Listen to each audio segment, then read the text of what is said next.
Hello बच्चों, welcome back to my channel again. और आज हम बात करेंगे नारी श्रृंगार, जो आपकी कविता है डॉक्टर बंसीलाल द्वारा रचित है, इसकी सेकंड प्रसंग व्याख्या की। ठीक है, तो ध्यान से सुनिएगा। सबसे पहले प्रसंग पढ़ लेते हैं। इन पंक्तियों में कवि ने आभूषणों की अपेक्षा मान मर्यादा को अधिक महत्व दिया है। पंक्तियां आप अपनी बुक से रीड कर लेना। ठीक है, व्याख्या। प्रस्तुत पंक्तियों में कवि नारी को संबोधित करते हुए कह रहा है कि नारी को सदैव ही धर्म, शर्म और सामाजिक मर्यादा के आभूषण पहनने चाहिए। यानी कि नारी को हमेशा क्या करना चाहिए? धर्म के रास्ते पे चलना चाहिए, उसमें लाज शर्म होनी चाहिए और सामाजिक मर्यादा जो हमारी बनी हुई है समाज के अंदर, उसके दायरे में ही रहना चाहिए। नारी को मानवता रूपी होंठों पर लाली सजानी चाहिए। यानी कि जो होंठों पे हम लाली लगाते हैं, इसका मतलब हो गया कि नारी में मानवता होनी चाहिए। ठीक है, और कहने का तात्पर्य यह है कि नारी को जीवन में धर्म का पालन करना चाहिए, नारी को शर्मशील रहते हुए लोक लाज का पालन करना चाहिए और मानवता को नहीं भूलना चाहिए। इन पंक्तियों में कवि ने आभूषणों को धर्म, शर्म व लोक लाज और लाली को मानवता का प्रतीक माना है। जहाँ पे दो बातें यहाँ पे आपको देखने को मिलेंगी। आभूषणों के बारे में जब बात हुई है तो आभूषण किसका प्रतीक माने गए हैं? धर्म, शर्म व लोक लाज का। और लाली की बात जो हुई है, लाली किसका प्रतीक है? मानवता का प्रतीक है, यानी कि हमारे अंदर इंसानियत होनी चाहिए। ठीक है, चलो इसी के साथ हम कर लेते हैं इसकी थर्ड प्रसंग व्याख्या भी।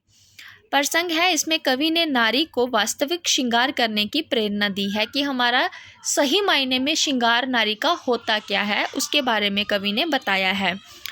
व्याख्या। कवि नारी को संबोधित करते हुए कहता है कि हे नारी, देखिए नारी को संबोधित करते हुए कह रहा है कवि कि हे नारी,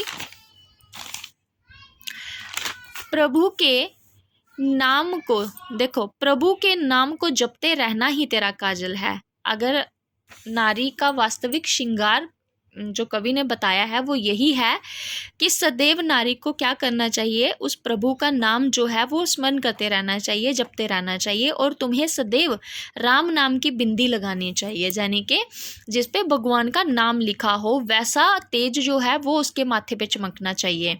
अर्थात प्रभु नाम की बिंदी से अपना माथा सजाना चाहिए, यानी कि हरि का नाम लेके, प्रभु का नाम लेके उस बिंदी से अपने माथे को अपने सजाना है। कवि कहते हैं कि नारी को पश्चिमी सभ्यता का त्याग करके, अर्थात छोड़कर, हमेशा हिंदी भाषा को ही बोलना चाहिए। यानी कि जो हमारी पश्चिमी सभ्यता है, वेस्टर्न कल्चर है, उसको छोड़ देना चाहिए। वेस्टर्न कल्चर को छोड़ के हमें अपनी सभ्यता, अपनी संस्कृति, यानी कि जो हिंदी भाषा है उसका प्रयोग करना है, वही बोलनी है ज़्यादा। कवि के कहने का भाव यह है कि नारी को पश्चिमी रहन सहन और पहनावे को छोड़कर भारतीय सभ्यता को अपनाना चाहिए। हमारी जो संस्कृति है, हमारी जो सभ्यता है, हमें उसको अपनाना है, ना कि पश्चिमी सभ्यता को। उनका रहन सहन डिफरेंट है, उनका खान पान अलग है, उनका बोलने का कल्चर अलग है।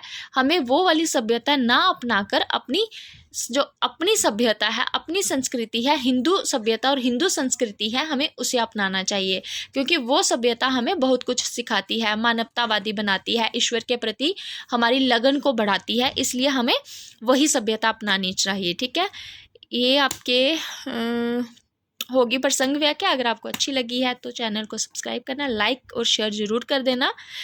अगली वीडियो में मिलेंगे हम अगली वाली प्रसंग व्याख्या लेके। ठीक है, तो तब तक के लिए बाय बाय, टेक केयर।